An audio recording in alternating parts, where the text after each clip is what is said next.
President Maimon, distinguished guests, friends.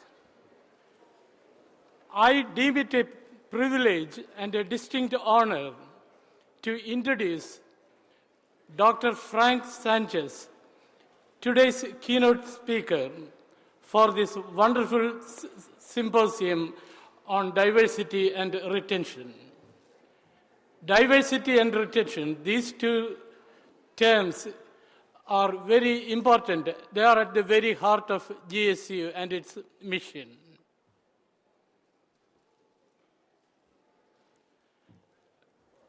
Dr. Sanchez is the Associate Vice Chancellor for Student Affairs at the University of Colorado, Denver. He has been in that position for the last 5 years. Prior to that, he served as the Vice President for Student Affairs at the Adams State College in Colorado. He provided direct leadership in campus service areas, including housing, multicultural affairs, and learning community centers. He also worked at the University of Wyoming, DePaul University,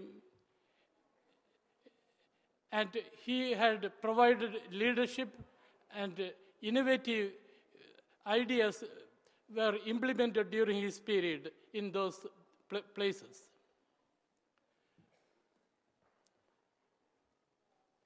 Dr. Sanchez holds a Ph.D. from the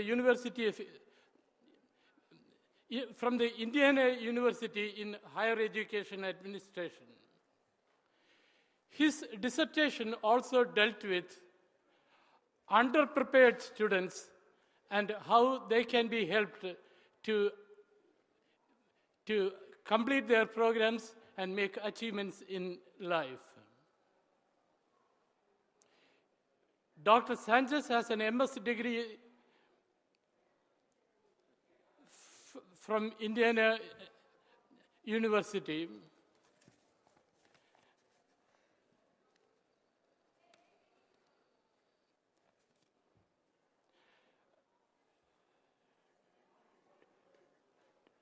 Dr. Sanchez is not merely an administrator. He taught graduate and undergraduate courses at the Indiana University. He developed new and innovative ideas.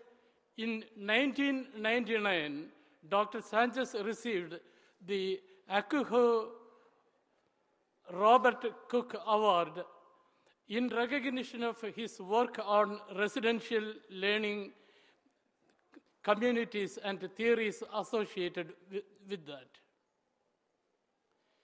He is one of the nationally recognized thinkers in the area of student life, enrollment management, and diversity, and we have a feast to get from him today.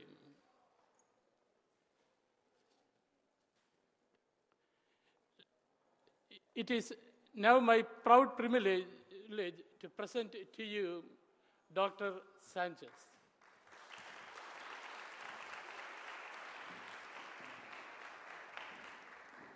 Well, thank you so much for that kind introduction. First, I want to take a minute here to thank a few people. Certainly, Carlos Cantu for inviting me here today, and just wonderful hospitality. And also Monica. I know Monica's probably running around, but she is truly the queen of logistics. Getting me here, airplane, cab, hotel. Monica, where are you at? If you can raise your hand, I just want to thank you real quick.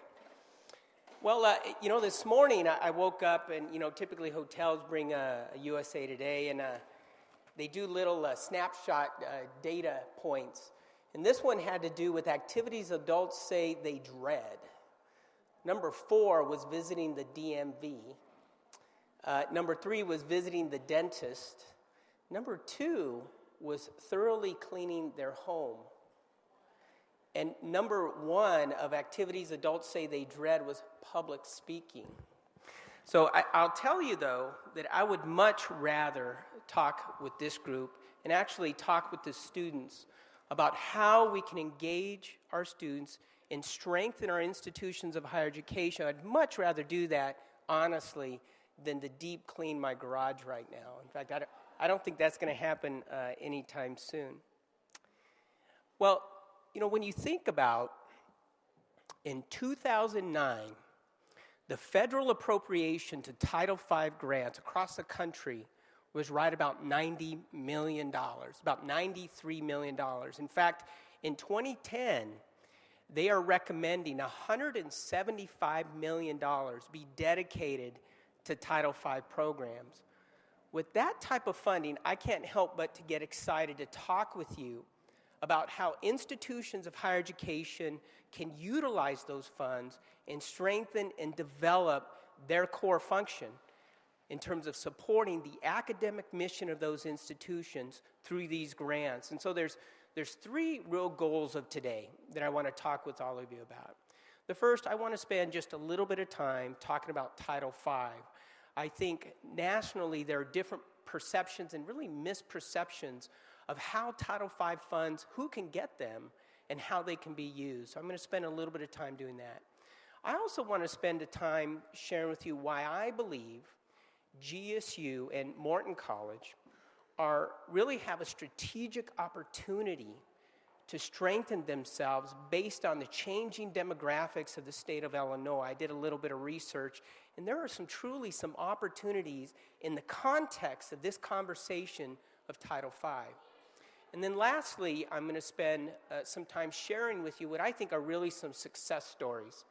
Success stories where Title V not only was a catalyst for student success on those campuses, but really those grants were a catalyst for institutional transformation and institutional reform. I'm going to share with you some really amazing outcomes that came out of Title V grants, both of which I was intimately involved in the development and implementation and evaluation with. And so we're going to talk about that a little bit. Let me see if I can do technology here. Okay, so what I put here is some of the language directly from the federal guidelines for Title V. And it says to expand the educational opportunities for and improve the attainment, student persistence, retention, graduation rates, success of Hispanic students. Now, I think there are two broad misperceptions about Title V. One is that there's a misperception that in order to benefit from the funds from the Title V grant is that you have to be an HSI. And those of you that aren't clear what makes the status of an HSI, Hispanic Serving Institution, you must have 25% or more of your student body, undergraduate body, has to be of Hispanic descent. But there's a misperception that that's the only way you can get support from Title V, from these dollars. And GSU is actually a case in point where that's not false. You can cooperate and partner with HSIs and still benefit. And so you're finding institutions all over the country, HSI and non-HSI, saying, where are those opportunities to engage with Title V? Now, another misperception, this one's particularly important, has to do with there's often a perception by administrators and by faculty that Title V funds can only be used to support Hispanic students.